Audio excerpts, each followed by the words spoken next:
우리 함께 나눌 하나님 말씀 요한복음 1장 35절로 우리 42절까지 말씀을 보도록 하겠습니다. 요한복음 1장 35절로 우리 42절까지 말씀을 저와 한 절씩 교독하여 보도록 하겠습니다. 제가 먼저 봉독합니다. 또 이튿날 요한이 자기 제자 중 두 사람과 함께 섰다가 두 제자가 그의 말을 듣고 예수를 따르거늘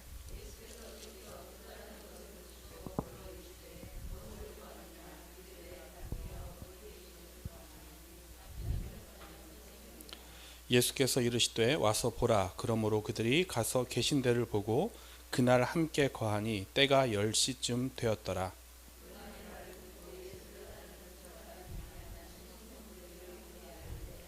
그가 먼저 자기의 형제 시몬을 찾아 말하되 우리가 메시아를 만났다 하고, 메시아는 번역하면 그리스도라.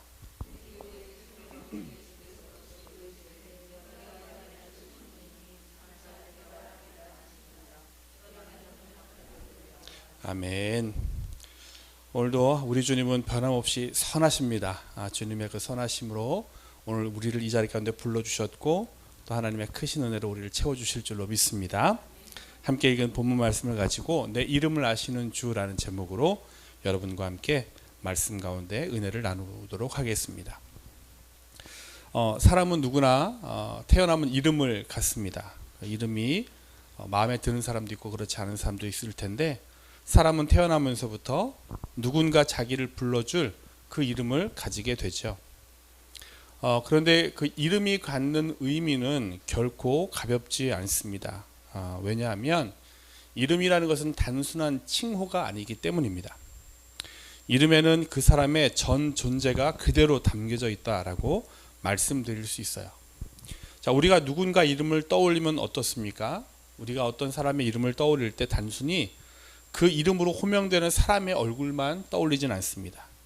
나와 그 사람과의 관계성이 떠오르고요. 또 그 사람에 대한 평가, 또 그 사람이 이루어놓은 업적 등 그 이름에 그 사람의 모든 것들이 함께 담겨져서 우리 가운데 이렇게 기억되는 것을 보게 됩니다. 그래서 우리나라 옛말에도 보면 그 이름의 의미를 담고 있는 여러 속담이나 이런 말들이 있는데, 우리가 잘 알고 있는 말 중에 호랑이는 죽어서 가죽을 남기고 사람은 죽어서 이름을 남긴다라고 표현을 합니다. 여기서 이름을 남긴다는 것은 그 이름 석자 남겨놓고 죽는다 그런 뜻이 아니죠. 사람은 죽어도 그 사람의 이름 석자에 그 사람이 살아생전에 살았던 삶, 또 그 사람이 이루었던 업적 등이 그대로 고스란히 담겨져 있다라는 것이죠. 쉽게 예를 들면 여러분 이순신 장군 한번 떠올려 보십시오. 이순신 딱 생각하면 우리는 이순신의 얼굴만, 그 영정 얼굴만 떠오르지 않습니다. 이순신 장군이 일본과의 어떤 싸움에서 승리를 이끌고 했던 어떤 그 위대한 업적들을 우리가 함께 떠올리게 되는 것이죠. 또 우리가 사용하는 말 중에요, 부모 이름에 먹칠한다라는 말들도 간혹 쓰지요. 자식이 잘못된 행동을 함으로 인해서 그 부모님을 욕되게 하는 것, 그것을 우리는 부모 이름에 먹칠한다라고 이렇게 표현을 합니다. 이 말에도 보면 부모님을 욕되게 하는 것을 그냥 부모님 욕되게 한다 하지 않고 이름이라고 명칭을 쓰는데, 그만큼 이름에는 그 이름이 지칭하는 누군가의 전 삶, 전 인격이 담겨져 있다는 것이죠. 이름은 그래서 단순한 칭호가 아니라 그 사람의 인생이 담겨 있고 그 사람의 업적이 담겨 있고 그 사람의 전 존재가 담겨져 있다라고 말씀드릴 수 있습니다. 드라마나 영화를 통해 보셔서 아시겠지만 감옥에 들어가면 죄수들이 전부 다 가슴에다 붙이는 게 있습니다. 이름이 없고 다 번호로만 붙여지죠. 죄수가 되는 순간 그가 썼던 이름은 박탈되고 숫자가 붙는 것이죠. 여러분, 이름을 빼앗긴다는 것은요, 단순히 그 이름 석자가 사라지는 것이 아닙니다. 이름이 아닌 번호로 불려지는 순간 그 사람의 인격이 부인되는 것이고 살아왔던 삶이 부인되는 것이에요. 어찌 보면 이름을 빼앗김으로 이미 형벌이 시작되었다라고도 볼 수 있는 겁니다. 우리 일제 강점기에도 보면 일본 사람들이 그토록 우리나라 사람들의 이름을 없애기 위해 애를 썼습니다. 왜 그렇게 우리의 이름을 없애려고 했을까요? 이름이란 단순히 칭호를 넘어서 그 이름 안에는 그 사람이 살아왔던 삶과 정체성이 담겨 있기 때문입니다. 한국 이름을 쓰는 순간 이 사람은 끝까지 조선 사람인 거예요. 그러니까 일본 입장에서는 이 조선 사람들의 정체성을 없애버리기 위해, 부인하기 위해 지독하도록 했던 그 정책 중에 하나가 바로 창씨개명, 우리 한국 사람의 이름을 일본 이름으로 바꾸는 그런 일이었던 겁니다. 여러분, 이처럼 사람에게 이름은요, 단순한 칭호를 넘어 그 사람의 인격과 그 사람의 전 존재가 담겨져 있다라고 말씀드릴 수 있습니다. 그만큼 이름은 우리에게 있어서 참 중요한 그런 의미를 갖고 있다라는 거죠. 그래서 우리는요, 인간관계를 맺어가는 이 출발점에서 항상 자기를 소개할 때 이름을 말하게 되어 있어요. 그래서 우리가 누군가를 만나서 이야기할 때 자기는 이름이 무엇이다라고 자기를 신분을 밝히고 이 이름을 서로 소개하며 통성명함으로 인간관계가 출발되어진다는 거죠. 이거는 세계 어느 나라나 그렇습니다. 그래서요, 우리가 회화, 그러니까 외국어를 공부할 때, 외국어 회화를 공부할 때에 가장 먼저 배우는 게 뭡니까? 주로 내 이름은 무엇입니다. 그래서 뭐 my name is 누구누구 이렇게 배우지 않습니까? 항상 사람과의 관계에 있어서 자기의 이름을 소개하는 것은 그 관계의 출발점이기 때문에 그렇다라는 것입니다. 여러분, 그냥 얼굴만 아는 사이와 이름까지 아는 사이, 이 관계의 의미는 상당히 다릅니다. 얼굴만 안다는 것은요, 그 사람과의 관계가 크게 의미가 없는 관계라는 뜻이에요. 얼굴 정도는 아는데 나 그 사람 잘 몰라 할 때 우리는 그 사람의 이름에 대해서 알고 있지 않습니다. 근데 누군가의 이름을 알고 있다는 것은 친분의 정도는 차이가 있을지 모르지만 그 사람과 내가 이름을 주고받을 만큼 뭔가 특별한 관계를 갖고 있다라는 것을 나타내는 것이죠. 이만큼 우리에게 있어서 이름은 단순한 칭호를 넘어서 우리 인간 존재, 나라는 존재를 담아놓은 그러한 표현이 바로 이름이라는 것입니다.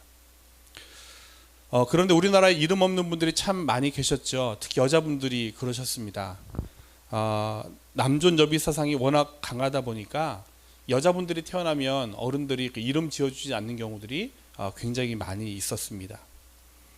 이름을 지어주지 않는다는 것은 그 존재를 무시하는 것이고요, 그 존재를 부인하는 것이죠. 우리나라에 왔던 선교사님 중에 이 서섭형 선교사님이라는 분이 계십니다. 아마 이름을 들어보신 분도 계실 텐데요. 사진을 좀 잠깐 띄워주시겠어요? 서섭형 선교사님. 이 선교사님에 대한 일대기를 2017년에 영화로 만들어서 상영을 한 적도 있어서 아마 보신 분들도 계실 거라고 생각이 됩니다. 이분은 독일 분으로 1912년에 우리나라에 32살의 나이로 그 미혼의 몸으로 우리 땅에 그리스도의 복음을 심기 위해 온 이 독일 간호사였습니다. 이분이 이 땅에 오셔서 예수 그리스도의 그 복음을 전파하기 위하여 참 여러 가지 사역들을 감당했었는데, 그 중에 하나가 빼놓지 못할 사역 중에 하나가 바로 이름 없는 여자분들에게, 여인들에게 이름을 지어줬다는 겁니다. 이분이 한국에 와서 이렇게 이제 여자분들과 함께 대화를 나눠보고 하니까 10명 중에 8, 9명은 이름이 없는 거예요. 당신 이름이 뭐예요? 그러면 큰년이요, 작은년이요, 뭐 막내요, 뭐 이렇게 이름을 지칭한다는 거죠. 그게 정식 이름이 아니라 그냥 무작위로 부르기 위해 붙인 호칭일 뿐인 거잖아요. 그래서 이 서섭평 선교사님이 그 이름 없는 여인들을 너무너무 안타깝게 여기셔서 이 조선의 이름 없는 여인들에게 이름을 지어줬다는 일화가 그 선교 일대기에 보면 적혀져 있는 것을 보게 됩니다. 여러분, 누군가에게 이름을 지어준다는 것은요, 그 사람에 대한 관심, 또 그 사람에 대한 사랑이 없이는 불가능한 것입니다. 여러분들도 아마 자녀들에게 이름을 지어줬던 경험들이 있으셨을 텐데, 이름을 지어줄 때 어떠셨나요? 그냥 사전 대충 펴가지고는 한 번에 쫙 펴졌을 때 나오는 이름 대충 그거로 지은 사람은 아마 없을 거예요. 어떤 이름이 좋을까 며칠 몇 날을 고민하고 상의하고 해서 아마 심사숙고해서 이름을 지어줬을 겁니다. 이 자녀를 아끼고 사랑하는 만큼 그 마음의 정성을 담아 그 이름을 지어준다는 거죠. 여러분, 하다못해요, 요즘 반려동물들 이름도 대충 짓지 않아요. 보면 아주 럭셔리한 이름, 외국의 이름을 짓는 경우들도 있고, 뭐 나름대로 자신들의 마음을 담아서 이 반려동물을 향한 이 사랑과 정성을 담아서 이름을 짓는 것을 보게 됩니다. 자, 이렇듯 누군가의 이름을 지어준다는 것은 그 대상에 대한 관심, 사랑이 없이는 불가능하다는 겁니다. 그런데 우리가 오늘 함께 읽은 본문 말씀에 보니까요, 예수님께서 친히 이름을 지어주는 장면이 나옵니다. 바로 우리가 잘 알고 있는 요한의 아들 시몬에게 게바, 즉 베드로라라는 이름을 지어주신 장면이 나오죠. 우리는 주로 베드로라고 이름을 익숙하게 알고 있는데, 베드로의 원래 히브리식 이름, 아버지가 지어주신 히브리식 이름은 시몬이에요. 요한의 아들 시몬이었습니다.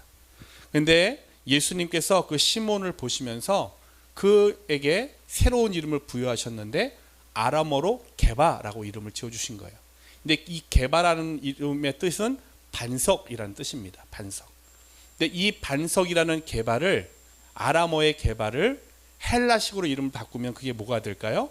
베드로가 되는 겁니다. 그러니까 게바와 베드로는 뜻은 똑같고, 게바는 아람식 이름이고 베드로는 헬라식 이름입니다. 이런 뜻을 여러분들 알고 계시면 됩니다.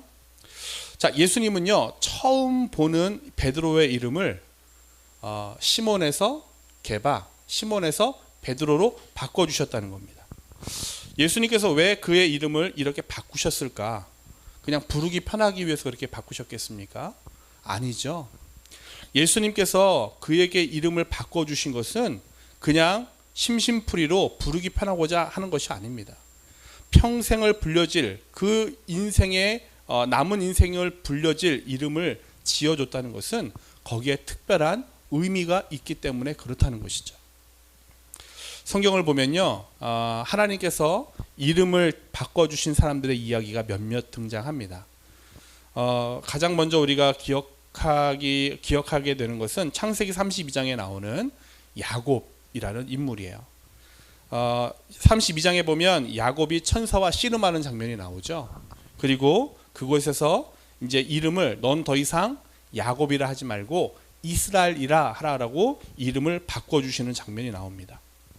평생 남을 속이는 자로 살던 이 야곱, 그 이름이 이제는 하나님과 겨루어 이긴 자라는 뜻의 이스라엘로 이름이 바뀌었다는 겁니다. 하나님께서 왜 그 이름을 그렇게 바꿔주셨습니까? 하나님과 끝까지 싸워서 결국 승리한 것처럼 너는 이 세상을 향해 죄악과 싸워 이기는 그 믿음으로 승리하는 자가 되라 라는 뜻으로 그 이름을 야곱에서 이스라엘로 바꿔줬다는 거죠.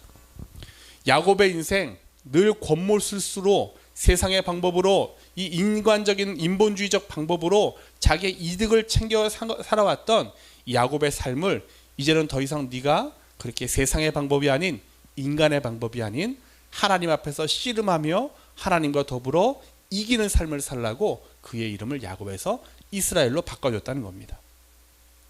우리가 또 지난주 수요일에 눈의 아들 여호수아에 대해서 우리 함께 말씀을 나누었었는데요. 이 여호수아도 하나님께서 모세를 통해 이름을 바꿔준 인물 중에 하나입니다.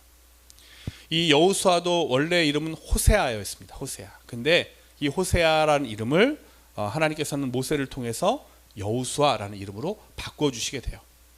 근데 이 호세아라는 이름의 뜻은 구원자라는 뜻입니다. 근데 이 호세아라는 이름을 여호수아로 바꿔주셨는데, 여호수아라는 이름의 뜻은 여호와는 우리의 구원이시다라는 뜻이 담겨져 있는 거예요. 그러니까 호세아라는 이름과 여호수아라는 이름은 이 구원이라는 공통적인 단어를 품고 있지만, 뜻을 품고 있지만, 이 호세아에서 여호수아로 바뀌면서 분명해지는 것이 있는데 무엇이냐면 구원의 주체가 누구인가가 더 분명하게 밝혀졌다는 겁니다. 호세아는 단순히 구원자라는 이름을 갖고 있었다면, 여호수아라는 것은 여호와가 구원이시다라고 말하면서 우리의 구원이 여호와께로부터 말미암는다라는 것을 분명하게 했다는 것이죠. 여러분, 이스라엘 백성들이 출애굽하여서 가나안에 오기까지 수많은 역경들을 거쳐왔습니다. 지난주에도 말씀드렸죠. 근데 그 모든 순간순간들이 이스라엘 민족이 뭔가 특별한 민족성을 가지고 있고 뛰어난 지도자가 있고 전투력이 있어서 그들이 가나안 땅까지 들어온 것이 아닌 거예요. 그들의 모든 여정은 다 그들의 능력으로 구원받은 것이 아니라 바로 여호와 하나님의 은혜로 구원받았다는 그 사실을 분명하게 그 민족에게 알려주시기 위해서 하나님께서는 이 호세아의 이름을 여호수아로 바꾸면서 여호와가 구원이시다라는 사실을 그들에게 분명히 하셨다는 겁니다. 이처럼 주님이 이름을 바꾸시는 것은요, 그 나름의 깊은 의미가 있다는 것이죠. 자, 그렇다면 오늘 본문에서 왜 예수님은 시몬을 게바로, 즉 베드로로 이름을 바꾸셨는가? 그 의미가 무엇인가? 우리가 좀 살펴보기를 원하는데, 예수님은 이 게바, 베드로라는 이름으로 이 시몬의 이름을 바꾸어 주시면서 단순히 그의 어떤 현재의 이름을 바꾸신 것이 아니라 예수님은 이 베드로가 갖게 될 사명, 또 앞으로 감당해야 하게 될 그의 비전을 보셨다는 겁니다. 그래서 예수님은 그의 이름을 통해 베드로가 어떤 삶을 살게 될 건지를 말씀하시기 위해 그의 이름을 베드로, 게바라고 이름을 바꾸어 주셨다는 거죠. 여러분, 베드로가 예수님을 만나기 전까지 어떤 사람입니까? 베드로는 그냥 평범한 어촌의 어부에 불과했습니다. 단지 좀 다혈질인 사람이었을 뿐 그저 평범한 인간이었다는 거죠. 배움의 깊이도 깊지 않은 그런 사람이었습니다. 그런 베드로에게 예수님이 찾아오신 거죠. 예수님과 베드로의 이 만남의 장면은 이 사복음서에 다 들어있는데요. 누가복음에 보니까 그 장면을 이렇게 기록한 것을 보게 되는데, 누가복음 5장에 보면 예수님께서 베드로를 찾아오셨을 때에 베드로의 상황이 나타나요. 근데 베드로가 그 상황이 어땠는가? 전날 물고기를 잡기 위하여 이제 동업자들과 함께 호수로 갈릴리 바다로 나갑니다. 그리고 밤새도록 그물을 내렸으나 물고기를 잡았습니까? 못 잡았습니까? 한 마리도 잡지 못해요. 그래서 실패했구나 생각하고 그 그물을 정리하는 그때에 예수님께서 베드로에게 찾아오십니다.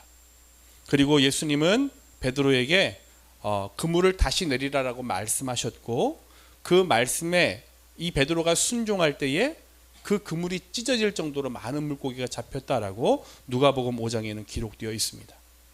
이 평범한 갈릴리의 어부로 살아갈 수밖에 없었던 이 베드로, 특히 밤새 수고하였으나 이 물고기 한 마리도 잡지 못했던 이 실패 현장 가운데 있던 베드로에게 예수님이 찾아오시사 그 인생은 실패에서 성공으로 바뀌게 되는 것을 보게 되는 것이죠. 더 이상 물고기 잡는 어부가 아니라 이제는 그 인생이 사람을 낚는 어부, 즉 주님의 나라를 위하여서 쓰임받는 사람으로 그 인생을 완전히 변화시키시는 예수님과의 만남의 장면을 우리는 보게 되는 것입니다. 예수님을 베드로를 보면서요, 그의 현재를 보신 것이 아니라 그의 미래를 보셨습니다.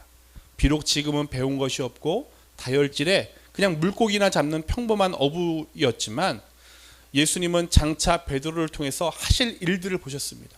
그래서 그 이름을 반석이라는 이름의 뜻을 가진 게바, 즉 베드로로 이름을 바꿔주시면서 그에게 사명을 맡기셨다는 거죠. 헬렌 켈러에 대한 이야기 여러분들 잘 아실 겁니다. 1880년 미국에서 태어난 이 헬렌 켈러는 장애를 갖고 태어나죠. 근데 그 장애가 한 가지가 아니었습니다. 헬렌 켈러는 보지도 못했고 듣지도 못했고, 그러니까 자연스럽게 말도 할 수 없는 이 세 가지 장애를 동시에 안고 태어나게 됩니다. 그러나 이런 헬렌 켈러가 사교춤을 추고 또 승마를 배우고 이 모국어인 영어뿐만이 아니라 라틴어도 하고 프랑스어도 하고 또 이 독일어까지 할 수 있을 정도의 이 여러 언어에 능통한 사람이 됩니다. 또 이 시청각 장애인 중에서 최초로 명문대라고 할 수 있는 하버드 대학교를 졸업하는 그런 역사를 써내죠. 그리고 더 나아가서 아주 세계적으로 유명한 작가이자 연설가로 그의 이름을 떨치게 됩니다. 사람들은 보지도 듣지도 말하지도 못하는 이 헬렌 켈러가 이런 놀라운 업적을 이루는 것들을 보며 야, 이거는 기적이야 라고 이야기했습니다. 그런데 여러분 잘 아시는 것처럼 이 놀라운 기적을 이루기까지 그 뒤에 누가 있었습니까? 설리번이라는 선생님이 계셨다는 거죠. 앤 설리번이라는 선생님이 이 보지도 듣지도 말하지도 못하는 헬렌 켈러를 끝까지 포기하지 아니하고 함께하면서 그에게 모든 것들을 가르쳤기 때문에 이런 놀라운 일들을 이루어냈다는 겁니다.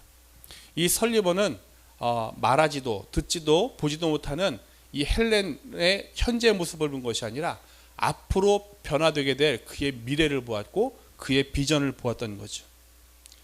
이 비전을 본 설리반 선생님은 헬렌을 포기하지 않고 가르칩니다. 여러분, 아무것도 볼 수도 들을 수도 말할 수도 없는 사람을 가르치는 것이 어찌 쉽겠습니까? 그래서 수화 하나를 가르치는데 3년이 걸리기도 했다 그러고요. 어떤 단어 하나를 이렇게 알려주는데 말하게끔 단어 하나를 알려주는데도 뭐 수십 시간, 뭐 어떤 것은 몇 개월이 걸리기까지 할 정도로 참 많은 어려움들이 있었다고 합니다. 그러나 이 설리번 선생님은 헬렌을 사랑했고요. 이 헬렌 켈러의 갖고 있는 비전과 그를 통해서 이루게 될 그 미래를 보면서 포기하지 않고 노력한 결과 마침내 우리가 알고 있는 이 위대한 인물, 위인전의 이름이 등록될 정도로 우리가 잘 알고 있는 헬렌 켈러라는 인물이 탄생되어지게 됐다는 겁니다.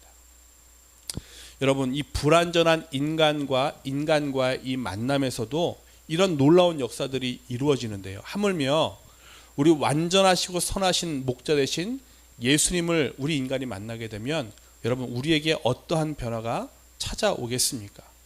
우리가 상상할 수 없는 놀라운 일들, 놀라운 변화가 우리의 인생에 일어난다는 사실입니다. 사람은요, 타인을 통해서 내가 어떤 존재인지를 알아갑니다.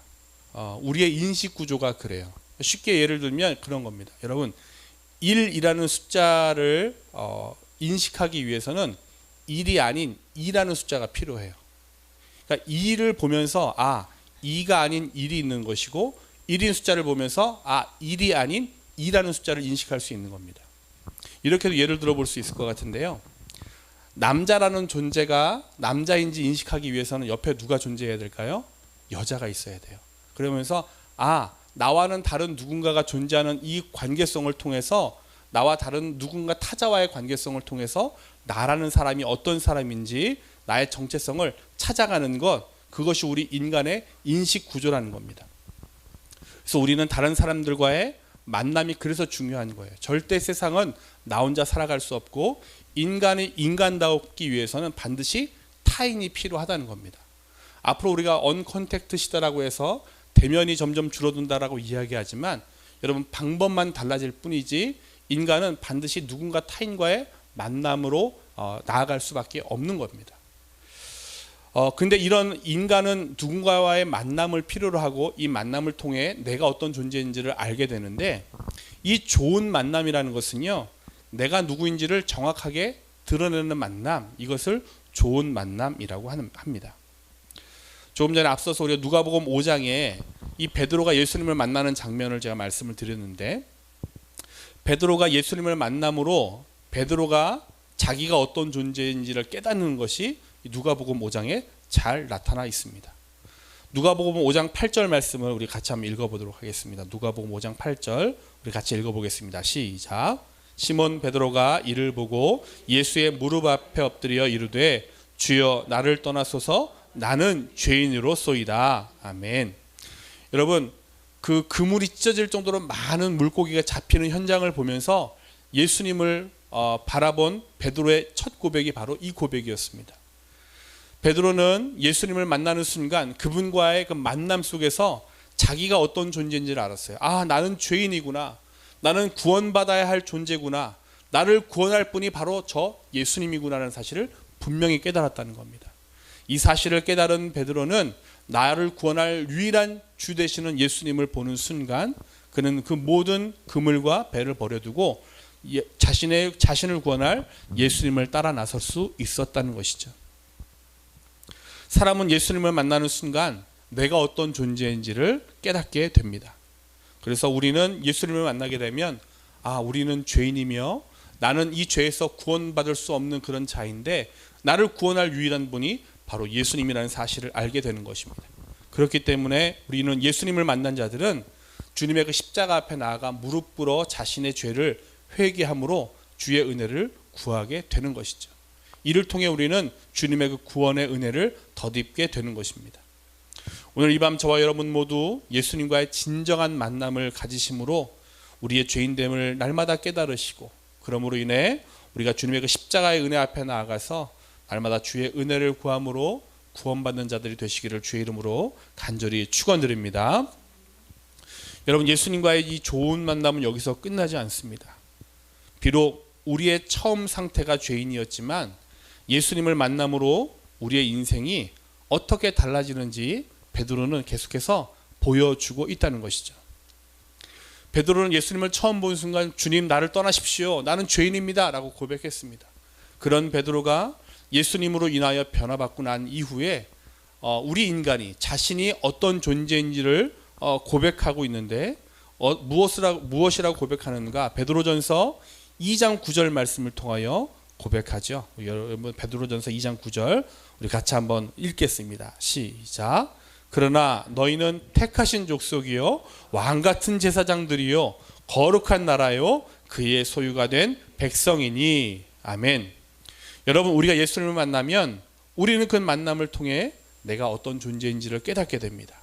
비록 죽을 수밖에 없는 죄인이었지만 나를 사랑하시는 주님으로 인해, 나를 위해 십자가에서 돌아가신 예수 그리스도로 인해 우리는 더 이상 죄인으로 머무는 것이 아니라 택하신 족속이요 왕같은 제사장이요 그의 거룩한 나라요 주님의 소유된 백성으로 변화된다는 것을 베드로는 알았다는 사실입니다. 예수님은 우리를 여러 무리 가운데 섞여 있는 죄인 중에 이름 모를 그 어떤 한 사람으로 부르지 않으셨습니다. 예수님은 죄인된 우리를 이렇게 택하신 족속으로 왕같은 제사장으로 그의 나라로 또 그의 소유된 백성으로 만드시기 위하여 우리를 부르실 때에 우리의 이름 한 사람 한 사람의 이름을 콕 찍어 불러주셨다는 거죠. 여러분, 요한복음 10장 3절 말씀에 이렇게 말씀하고 있습니다. 제가 읽겠습니다. 문지기는 그를 위하여 문을 열고 양은 그의 음성을 듣나니 그는 자기 양의 이름을 각각 불러 인도하여 내느니라. 아멘. 여러분, 우리 예수님께서 저와 여러분 한 사람 한 사람들을 구원해 내실 때에 여러분 그냥 대충 거기 있는 너 일로 와가 아니셨습니다. 우리 예수님은 저와 여러분들 이름 한 사람 한 사람을 각각 그 이름을 불러 주님의 구원의 대열 가운데로 불러내셨다는 사실입니다. 누군가 나의 이름을, 그것도 사랑의 음성으로 나의 이름을 불러준다는 것은 얼마나 큰 기쁨이고 행복인지 모릅니다. 특별히 이 죄 가운데 파묻혀서 죽을 수밖에 없는 우리를 향하여서 예수님께서 사랑하는 아무개야 내가 너를 구원하여 왔다 라고 말씀하시며 우리를 주님의 그 십자가의 은혜 가운데 불러주신다는 것, 여러분 이거보다 더 큰 은혜가 없는 줄로 믿습니다. 미국의 유명한 예배 인도자 중에 이 타미 워커라는 사람이 있습니다. 우리나라에도 이제 많이 오셔서 여러 강연도 하고 공연도 하고 하셨던 분이고, 또 이분의 곡이 우리 가운데 많이 불려지고 있는데요. 이 타미 워커라는 이 예배 인도자가 필리핀의 한 고아원을 방문했을 때의 일입니다. 이제 이분이 필리핀에 이제 도착하여서 그 고아원의 관계자하고 이런저런 대화를 나누고 있는데 어떤 작은 꼬마애 하나가 막 달려오더니 불쑥 제 이름은 제니예요 하고서는 막 또 뛰어서 도망가는 겁니다. 또 조금 있다가 또 오더니 제 이름은 제니예요 하고 또 막 도망가는 거예요. 처음에는 참 제 희한한 아이구나 라고 생각을 했습니다. 그런데 그 다음날 이 꼬마아이가 이 타미워커에게 다가오더니 혹시 제 이름 뭔지 기억하세요? 물어보는 거예요. 전날 하도 와서 자기가 내 이름 제니예요 라고 이야기를 했으니까 이름을 잊어버릴 수가 없죠. 그래서 알지, 네 이름이 제니라는 거 나 잘 알고 있지 라고 이야기를 해 주었습니다. 이렇게 며칠을 찾아와서 제 이름이 뭔지 아세요? 제 이름이 뭔지 아세요? 이렇게 묻는 아이가 참 어떤 면에서 좀 신기하고 귀여워 보였는데요. 나중에 이 고아원 관계자가 이 아이가 왜 이런 행동을 하는지를 이제 알려주게 되는데, 이 꼬마는 고아였다고 해요. 버려진 고아였는데 이 아이가 고아일 때 누구도 그의 이름을 불러주는 사람이 아무도 없었다는 겁니다. 근데 이 거지 꼬마 아이가 이제 고아원에 오게 되고 이곳에서 자기의 이름이 생기고 누군가 그 이름을 불러주는 것, 그것이 너무너무 행복했던 거예요. 그래서 만나는 사람마다 자기의 이름을 알려주고 그 이름을 불러달라고 요청하는 이 아이를 보게 된 겁니다. 이 사연을 듣게 된 이 타미 워커는 다음날 이 아이가 또 와서 제 이름이 뭔지 아세요? 물어보는 아이에게 알고 말고 너는 제니라는 거 내가 잘 알고 있지. 근데 제니야, 나도 너의 이름을 알지만 나보다 훨씬 위대하신 분이 네 이름이 제니라는 것을 알고 있어. 그분은 결코 제니 너의 이름을 잃어버린 적이 없는 분이야. 그분이 누구냐 하면 바로 너를 만드신 하나님 아버지란다 라는 이 이야기를 건네주고 꼭 안아주었다는 이야기입니다. 이 사건이 있은 후에 이 타미 워커가 만든 찬양이 있는데, 여러분 오늘 처음에 부르셨던 찬양 있죠? 나를 지으신 주님 내 안에 계셔. 이 찬양입니다. 찬양 가사에 이렇게 되어 있죠. 나를 지으신 주님 내 안에 계셔. 처음부터 내 삶은 그의 손에 있었죠. 내 이름 아시죠? 내 모든 생각도 내 흐르는 눈물 주님이 닦아주셨죠. 그는 내 아버지, 나는 그분의 소유. 내가 어디를 가든지 날 떠나지 않죠. 내 이름 아시죠? 내 모든 생각도 내가 아버지라 부를 때에 그가 들으시죠. 이러한 시를 써서 찬양을 만들고, 이 찬양은 전 세계적으로 참 많은 사람들에게 불리면서 아버지 하나님에 대한 사랑을 경험하게 하는 은혜의 통로로 쓰이는 것을 보게 됩니다. 우리 사랑하는 새벽교회 성도 여러분, 우리 주님은 여러분을 죄인의 신분에서 불러내 주셨습니다. 근데 우리를 부르실 때에 그냥 부르지 아니하시고 저와 여러분들의 이름을 한 사람 한 사람의 이름을 각각 지명하여 불러 주셨다는 것이죠. 예수님은 오늘도 저와 여러분들의 이름을 부르십니다. 그리고 내가 너를 잊지 않았다 말씀하시며 우리에게 죄인 누구누구가 아니라 하나님이 사랑하는 구원받은 누구누구라는 새로운 이름으로 우리를 불러주신다는 거죠. 여러분, 우리를 새로운 존재로 주님이 불러주셨다는 것은 우리에게 사명이 있다는 겁니다. 죄인으로 머물며 사는 자들이 아니라 우리는 이제 이 땅에서 왕같은 제사장으로, 그 주님이 택하신 족속으로, 거룩한 나라로, 또 주께 소유된 백성으로 살아가도록 저와 여러분들을 부르셨다는 사실입니다. 세상의 눈으로 여러분을 보지 마십시오. 세상은 우리가 갖고 있는 겉모습 가지고 우리를 평가합니다.